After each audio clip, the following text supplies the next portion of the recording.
The scent of marinara sauce and fresh basil hit me the moment I pushed open the heavy wooden door of Bella Rosa, my grandmother's restaurant.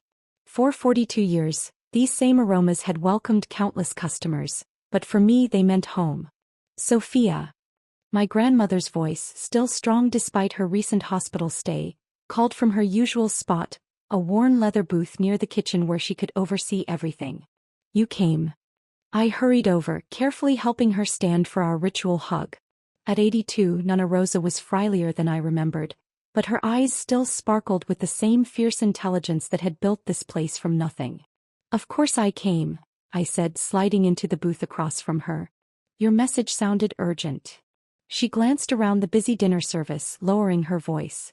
Your cousins Marcus and Anthony, they've been coming around more often, asking questions about the restaurant's paperwork. My stomach tightened. Marcus and Anthony had never shown interest in Bella Rosa before, except to borrow money from Nana when their various business ventures failed. What kind of questions? About deed ownership. About accounts. She pulled out a thick envelope from her purse. That's why I need you to take these. Before they try something. Inside the envelope was a power of attorney document, already notarized, along with copies of the restaurant's deed, accounts, and operational licenses. Nana, are you sure? She reached across the table, gripping my hand with surprising strength. You're the only one who loves this place like I do. The only one who understands what it means. Those boys, they only see dollar signs. I started to respond, but a coughing fit overtook her. It lasted longer than it should have. You should be resting, I said, helping her sip some water. Not working. This place keeps me alive, she smiled weakly. Promise me you'll protect it, Sophia. No matter what. I promise, I said, tucking the envelope into my bag. But you'll be here to protect it too. He patted my cheek the way she used to when I was little. Just make sure those papers stay safe. That was the last real conversation I had with my grandmother. 3 days later, she was back in the hospital. 2 weeks after that, we were planning her funeral. I was in Seattle, finalizing details for a major software project, my actual career, when the call came. Nana had passed peacefully in her sleep. By the time I got to the airport, my cousins had already taken charge of everything. The funeral was a blur of black clothes and casseroles, of relatives I barely knew sharing stories about a woman they rarely visited. I noticed Marcus and Anthony huddled in corners, whispering with various family members, but I was too grief-stricken to care. It wasn't until a week later, when I went to check on the restaurant, that I realized something was wrong. The lights were off. The closed sign hung in the window, unusual for a Thursday evening. Through the glass I could see chairs stacked on tables. My key still worked. Inside, the silence felt wrong. No sizzling from the kitchen, no clinking of glasses, no chattering customers. Just empty space and fading aromas. Looking for something? I spun around. Marcus and Anthony stood in the doorway, matching smirks on their faces. Why is the restaurant closed? I asked, though something in their expressions told me I wouldn't like the answer. Sold it, Marcus said casually, as if he were discussing the weather. Got a great offer from developers. They're turning the whole block into luxury condos. The world tilted slightly. You what? Sold it, Anthony repeated, slower this time, mockingly. We're executors of Nana's estate. Time to move this property into the modern era. You can't sell it, I said, my voice steady despite my racing heart. You don't have the authority. They laughed, actually laughed, sharing a look that made my blood boil. Already did, cuz, Marcus grinned. Papers are signed. Money's in the bank. Deal's done. I reached into my bag, fingers finding the envelope I'd been carrying since that last dinner with Nana. Actually, I said, pulling out the power of attorney documents, you didn't. Their smirks froze as I laid the papers on a nearby table. Full power of attorney, I explained, enjoying the way their faces paled. Granted to me 2 weeks before Nana passed. Legally notarized. Which means, I smiled now, you just tried to sell property you had no right to sell. And those buyers, they're going to want their money back. The silence that followed was absolute. Even the traffic outside seemed to pause. You're lying, Anthony finally managed. That's not possible. Call your lawyer, I suggested. Better yet, call the buyers. Let them know they just got scammed into purchasing property from people who didn't have the legal right to sell it. Marcus lunged for the papers, but I was faster, sliding them back into my bag. Already filed copies with the county, I said. And my lawyer. And the restaurant's corporate attorney. Want to guess how many laws you just broke? We're family, Marcus sputtered. You can't. Family. I cut him off. Family doesn't sell their grandmother's legacy without even waiting for her body to be cold. Family doesn't try to pocket generations of hard work for a quick profit. The developers offered $5 million, Anthony said, as if the number would change everything. Be reasonable. I walked to the wall of photos near the entrance, decades of memories captured in fading photographs. Nana's parents opening the original pizzeria in 1947. Nana taking over in 1981. Expanding it into the full restaurant it became. Me, age 6, standing on a step stool to help make breadsticks. This place isn't for sale, I said quietly. Not now. Not ever. You'll regret this, Marcus threatened. We've already spent some of the money. The developers won't be happy. I turned back to them, channeling every ounce of Nana's strength. No, you'll regret this. Because tomorrow morning, I'm calling the district attorney about real estate fraud. Unless. They leaned forward eagerly. Unless what? Unless you both sign paperwork renouncing any claim to Bella Rosa. Permanently. Walk away now, pay back whatever you spent, and I won't press charges. That's blackmail, Anthony protested. No, I corrected. That's mercy. More than you deserve. More than you showed Nana. They stormed out, letting the door slam behind them. I stood alone in the quiet restaurant, surrounded by memories and marinara-stained walls. I promised to protect it, Nana, I whispered to the empty room. And I will. But as I locked up that night, I knew this was just the beginning. My cousins wouldn't give up easily. The developers wouldn't back down without a fight. And I had a software project in Seattle that wouldn't wait forever. Sometimes protecting what matters means fighting battles on multiple fronts. I was ready. The next morning, I woke up to 17 missed calls and a string of threatening texts from various family members. Word had spread fast. The prodigal granddaughter blocking the multi-million-dollar deal, the power of attorney that changed everything, the cousins who'd been caught trying to sell what wasn't theirs to sell. My Aunt Maria's voicemail was particularly venomous. Who do you think you are? Those boys were trying to do what's best for everyone. You're just being selfish, just like your mother. I got dressed methodically, choosing a charcoal gray suit that meant business. Today wasn't about family drama. It was about protecting what mattered. The developer's office occupied the top floor of a gleaming downtown high-rise Sterling Development Group. Very different from Bella Rosa's worn brick exterior and fading awning. Ms. Russo, Bradley Sterling himself greeted me, all expensive suit and practice charm. I was hoping we could discuss this unfortunate situation. I sat across from his massive desk, noting the architectural models of luxury condos displayed like trophies. The situation, I said calmly, is that you tried to purchase property from individuals who had no legal right to sell it. He smiled thinly. We conducted our due diligence. Your cousins presented themselves as executors of the estate. Without checking for existing power of attorney? I raised an eyebrow. That's not very diligent.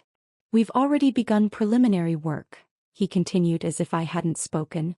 Permits are being filed. Contractors scheduled. All of which you did illegally, I pointed out. Since you don't actually own the property. He leaned forward. Ms. Russo, we're prepared to offer you $6 million. That's $1 million more than we offered your cousins. Everyone wins. I stood up, smoothing my jacket. Mr. Sterling, this meeting was a courtesy. The restaurant isn't for sale. Any permits you've filed are being challenged by my lawyers as we speak. I suggest you begin the process of unwinding whatever arrangements you've made. You're making a mistake, he called as I reached the door. That building is past its prime. The whole neighborhood is changing. You can't stop progress. I turned back. My grandmother turned that restaurant into an institution while your father was still learning to spell development. Progress doesn't always mean destroying history. Back at Bella Rosa, I found Marcus and Anthony waiting with their lawyer, a nervous-looking man clutching a briefcase. We're contesting the power of attorney, Marcus announced as I unlocked the door. Nana wasn't in her right mind. She was sick. She was sick, I agreed, leading them inside. But very clear-headed. Would you like to see the medical evaluation that accompanied the power of attorney? Or the video recording of her explaining her decision? Their lawyer shifted uncomfortably. Video recording? I nodded, pulling out my laptop. Nana was old school about many things, but she understood modern legal requirements. Shall we watch? The video played clearly, Nana in her booth, lucid and firm, explaining exactly why she was granting me power of attorney. Sophia understands that Bella Rosa isn't just a business. It's our heritage, our family's heart. The others, they'd sell that heart for quick cash. Marcus slammed the laptop shut. This is bull. Language, I cut him off. We're still in Nana's restaurant. Their lawyer cleared his throat.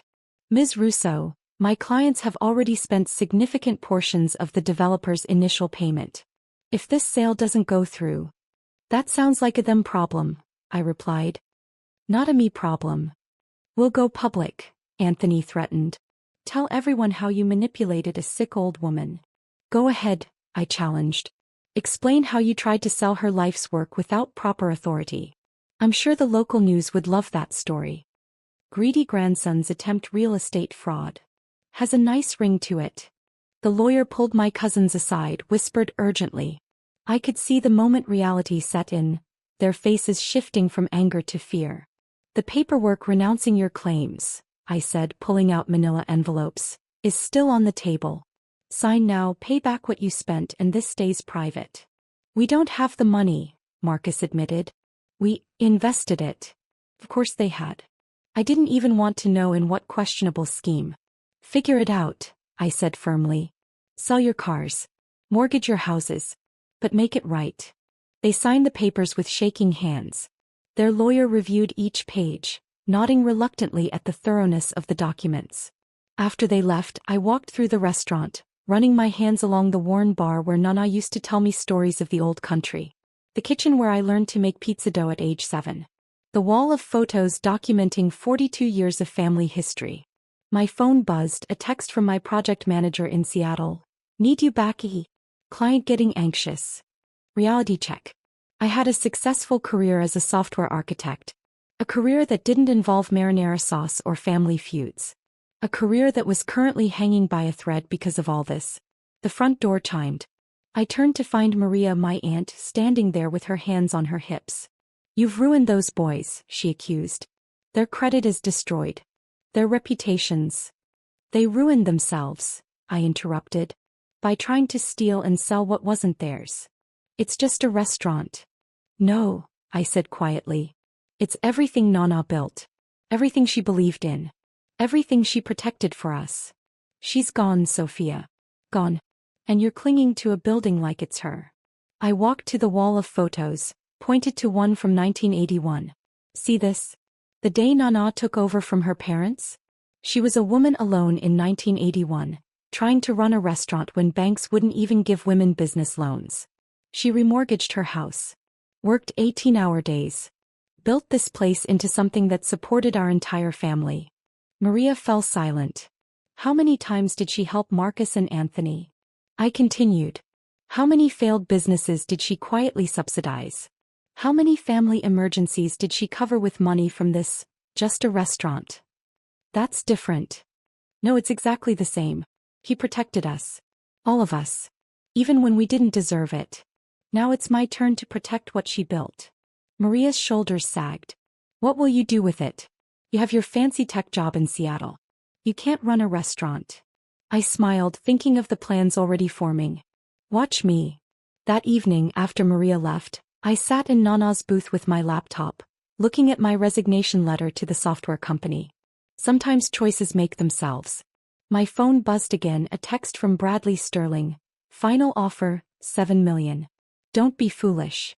I typed back 2 words, not interested. Then I opened a new document and began to write. Bella Rosa Modernization Plan, honoring tradition while embracing the future. Because protecting Nana's legacy didn't mean keeping everything exactly the same. It meant ensuring her spirit, her values, her love of feeding people and bringing them together lived on. Even if that meant completely changing my own life to do it. 6 months after turning down $7 million, I stood in Bella Rosa's kitchen at 5 a.m., watching our new head chef Marco teach his team Nana's sacred marinara recipe. The same recipe she'd once taught me standing on a step stool at age 7. The secret, I heard him say, isn't in the ingredients. It's in the patience. The love. You can't rush perfection. Nana would have approved of Marco. He'd trained at top restaurants in Italy but understood that sometimes the simplest dishes carried the most meaning. My phone buzzed. Another email from Bradley Sterling's lawyers, this one marked urgent. Final notice. I deleted it without reading. They'd spent months trying to find loopholes in my power of attorney, filing complaints about building code violations, even attempting to have the property rezoned. Nothing stuck. Ms. Russo. Jenny, our new social media manager, approached with a tablet. You need to see this. The local news website was running a feature. Historic Restaurants Modern Revival. How one woman's stand against developers sparked a community movement. The article detailed how Bella Rosa had become a symbol of resistance against aggressive development, how our modernization efforts had inspired other small businesses in the neighborhood to stand their ground. There were quotes from longtime customers, photos of our new hybrid service model, traditional table service alongside a modern ordering app I'd developed using my software background. The comments are amazing, Jenny grinned. People love how we're blending old and new. And we were. I'd kept Nana's core menu but added contemporary touches. Installed smart kitchen technology while preserving the ancient pizza oven. Created an online ordering system that somehow made the food taste even more homemade. Revenue had doubled in 6 months. The bell above the door chimed. Maria stood there looking uncomfortable. Aunt Maria, I said surprised. She hadn't spoken to me since that confrontation 6 months ago. The boys, she began, wringing her hands. They're in trouble. The developers, they're suing them for breach of contract. Of course they were. Sterling Development Group was nothing if not vindictive. What do you expect me to do about it? They're family, she pleaded. Despite everything. I led her to Nana's booth, my unofficial office now. Tell me honestly. If they had sold this place, if those condos were going up right now, would they have shared that money with the family? Helped anyone but themselves. She looked down at the worn table, tracing its patterns with her finger. No, she admitted quietly. They wouldn't have. I can't fix their legal problems, I said. But I can offer them jobs. Real work, learning the business from the ground up. If they're willing. They're too proud. Then they're not desperate enough, I cut in. Nana built this place on hard work, not pride. They want help. They can earn it. The lunch rush was starting. I could hear the kitchen coming alive, smell fresh bread baking, hear the coffee machines humming. You've done amazing things here, Maria said, looking around at the subtle changes, the updated lighting, the restored photographs, the new espresso bar. She would be proud. She'd be prouder if the family stood together, I replied. Tell the boys my offer stands. But they have to want to be part of building something, not just profiting from it. After she left, I walked through the dining room, greeting regular customers, checking on new staff. My phone buzzed again, this time a notification from our ordering app. We just hit a new record for advance bookings. That evening, as the dinner service wound down, I found Marcus sitting at the bar. Need a job, he mumbled, not meeting my eyes. They're going to take my house. I poured him a glass of water. No alcohol until we got this straight. Kitchen needs help. Start tomorrow 5 a.m. Minimum wage. You work your way up like everyone else. I have an MBA. Which hasn't helped you so far, I pointed out. Time to learn the business from the ground up. Like Nana did. He stared at the water glass for a long moment. I really messed up, didn't I? Yes, I said simply. But Nana believed in second chances. One condition though, you apologize to her. I led him to her photo on the wall. He stood there, tears finally breaking through his pride. 2 weeks later, Anthony joined too. I put them both through every station, dishes, prep, serving, cleaning. No shortcuts. No special treatment. Just honest work and gradual understanding of what made Bella Rosa special. 1 year to the day after I'd stopped them from selling, we held a special dinner. The whole family came, even the ones who'd initially sided with the developers. The restaurant was packed, buzzing with energy and aromatic with classic dishes. I stood at the front, surrounded by old photos and new memories, and raised a glass. A year ago, some thought this place was just old bricks and outdated dreams. They saw the land value but missed the real value, the legacy of a woman who believed in feeding both bodies and souls. Who taught us that success isn't about quick profits, but about building something that lasts. Marcus and Anthony, now running the kitchen competently, nodded from their stations. Nana used to say that the secret to her sauce wasn't in the ingredients, but in the love. The same is true for this place.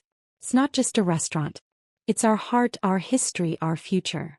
I unveiled the new addition to our wall of photos, Nana in her favorite booth, taken during our last conversation. Below it, her words engraved on a small plaque. Some things are worth more than money. Some legacies can't be sold. The developers still own most of the block. Modern condos rise on either side of us. But Bella Rosa stands firm, a testament to tradition in a changing world. Our hybrid model, respecting the past while embracing the future, has become a case study in sustainable small business preservation. I still get offers.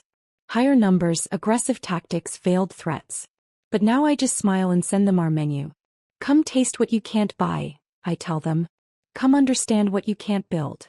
Sometimes, late at night when the kitchen is quiet and the dining room is empty, I sit in Nana's booth and feel her presence.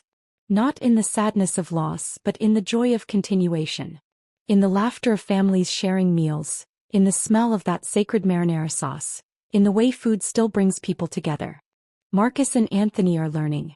Slowly, steadily, they're understanding that real value isn't always about numbers on a check. Sometimes it's about the things you can't sell: heritage, history, home. You were right, Nana, I whisper to her photo. Some things are worth fighting for. Some legacies need protecting. And sometimes the best revenge isn't in winning, but in preserving what matters most. The restaurant's neon sign glows warmly in the night, a beacon of resistance against the sleek modern buildings surrounding us. But we're not just surviving, we're thriving.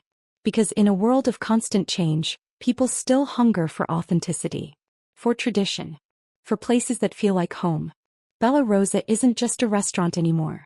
It's proof that standing your ground doesn't mean standing still. That honoring the past doesn't mean fearing the future. That sometimes the most valuable things in life can't be measured in millions. They can only be measured in memories, in marinara sauce, and in the courage to protect what matters most.